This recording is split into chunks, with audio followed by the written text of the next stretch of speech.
ملک شام میں کفر سر اٹھا رہا تھا، پھل پھول رہا تھا۔ زیادہ زور لبنان کے علاقہ جات میں تھا، وہاں نئے سرے سے بتوں کی پوجا شروع ہو گئی تھی۔ اللہ کی طرف سے ہدایت آ جانے کے بعد وہ پھر سے خباثتوں پر اتر آئے تھے۔ ان حالات میں بعلبک شہر میں بنی اسرائیل کا ایک ایسا گروہ ظاہر ہوا جنہوں نے ایک بت ایجاد کیا، اس کا نام بعل رکھا۔ اسی کے نام پر شہر کا نام بعلبک ہے۔ اللہ تعالیٰ نے ان کی طرف معزز پیغمبر الیاس علیہ السلام کو مبعوث فرمایا۔ آپ کا سلسلہ نسب یوں ہے: الیاس بن یاسین بن فنحاس بن ایزار بن ہارون علیہ السلام۔ اللہ تعالیٰ سورۃ الصافات آیات 123 تا 132 میں ان کا تذکرہ یوں فرماتے ہیں: اور بے شک الیاس بھی پیغمبروں میں سے تھے، جبکہ انہوں نے اپنی قوم سے فرمایا کہ تم اللہ سے نہیں ڈرتے، کیا تم بعل نامی بت کو پکارتے ہو اور سب سے بہتر خالق کو چھوڑ دیتے ہو،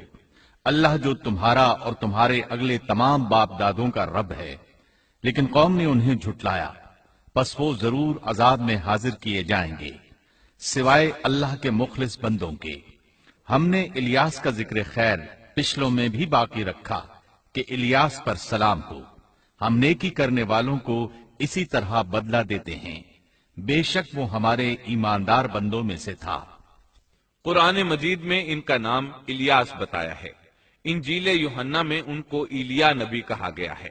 بعض آثار میں ہے کہ الیاس اور ادریس ایک ہی نبی کے دو نام ہیں، لیکن یہ بات درست نہیں، کیونکہ اول تو یہ آثار سند کے اعتبار سے قوی نہیں، دوسرا یہ کہ قرآن مجید نے سورۃ الصافات اور سورۃ الانعام میں الیاس علیہ السلام کے جو حالات اور اوصاف بیان کیے ہیں ان میں کسی ایک جگہ بھی یہ اشارہ نہیں ملتا کہ الیاس علیہ السلام کو ادریس بھی کہا جاتا ہے، اور نہ ہی سورۃ الانبیاء میں جہاں ادریس علیہ السلام کا تذکرہ ہے کوئی ایسا اشارہ ملتا ہے کہ ان کو الیاس بھی کہا جاتا ہے۔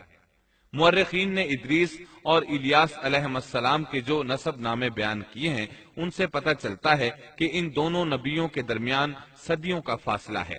لہٰذا اگر یہ ایک ہی نبی کے دو نام ہوتے تو قرآن مجید ضرور اس کی طرف اشارہ کرتا اور مورخین بھی اس کی کوئی وجہ بیان کرتے۔ مفسرین اور مورخین کا اتفاق ہے کہ الیاس علیہ السلام شام کے باشندوں کی ہدایت کے لیے بھیجے گئے تھے، اور مشہور شہر بعلبک ان کی رسالت و تبلیغ کا مرکز تھا۔ الیاس علیہ السلام کی قوم مشہور بت بعل کی پرستار تھی اور توحید سے بیزار اور شرک و کفر میں مبتلا تھی۔ اللہ کے برگزیدہ رسول الیاس علیہ السلام نے ان کو سمجھایا اور راہ ہدایت انہیں دکھائی، اور بت پرستی کے خلاف انہیں واعظ و نصیحت کی اور خالص توحید کی جانب انہیں بلایا۔ کتب تفاسیر میں ہے کہ بعل نامی بت سونے کا تھا اور اس کا قد 20 گز تھا اور اس کے 4 منہ تھے اور اس کی خدمت پر 400 خادم مقرر تھے۔ الیاس علیہ السلام کے زمانے میں یمن اور شام کا محبوب دیوتا یہی بت تھا، اور بعض مورخین کا خیال ہے کہ حجاز کا مشہور بت حبل بھی یہی بعل تھا۔ سورۃ الانعام میں الیاس علیہ السلام کا جن آیات کے اندر ذکر آیا ہے وہ نوح اور ابراہیم علیہ السلام کی اولاد اور ان کی نسل کے انبیاء و رسل کی ایک مختصر فہرست ہے۔ اللہ تعالیٰ سورۃ الانعام آیت 84 تا 86 میں فرماتے ہیں: اور ہم نے ان کو اسحاق دیا اور یعقوب، ہر ایک کو ہم نے ہدایت کی، اور پہلے زمانے میں ہم نے نوح کو ہدایت کی، اور ان کی اولاد میں سے داؤد کو اور سلیمان کو اور ایوب کو اور یوسف کو اور موسیٰ کو اور ہارون کو،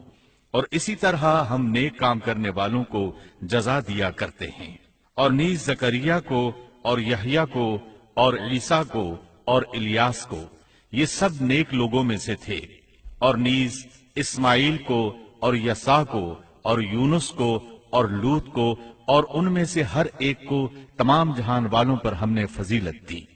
الیاس علیہ السلام اور ان کی قوم کا واقعہ اگرچہ قرآن میں بہت مختصر ہے، تاہم اس سے یہ سبق حاصل ہوتا ہے کہ بنی اسرائیل کے یہود کی ذہنیت اس درجہ مسخ ہو چکی تھی کہ دنیا کی کوئی برائی ایسی نہیں تھی کہ جس کے کرنے پر یہ حریص نہ ہوں، اور کوئی خوبی ایسی نہ تھی جس کے یہ دل دادہ ہوں، اور انبیاء و رسول کے ایک طویل اور مسلسل سلسلے کے باوجود بت پرستی، نجوم پرستی، عناصر پرستی، غرض غیر اللہ کی پرستش کا کوئی شعبہ ایسا نہ تھا جس کے یہ پرستار نہ بنے ہوں۔ قرآن مجید میں بنی اسرائیل سے متعلقہ واقعات میں جہاں ان کی بدبختی اور کجروی پر روشنی پڑتی ہے، وہاں ہمیں یہ نصیحت و عبرت بھی حاصل ہوتی ہے کہ اب جبکہ انبیاء و رسول کا سلسلہ ختم ہو چکا اور خاتم النبیین کی نبوت اور قرآن مجید کے آخری پیغام نے اس سلسلے کو ختم کر دیا، تو ہمارے لیے ازحد ضروری ہے کہ بنی اسرائیل کی مسخ فطرت اور تباہ ذہنیت کے خلاف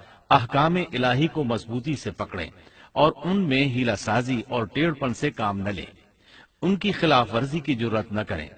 اور ہمارا شیوا سپرد و تسلیم ہونا چاہیے، نہ کہ انکار و انحراف۔ اسلام کے یہی اور صرف یہی معنی ہے۔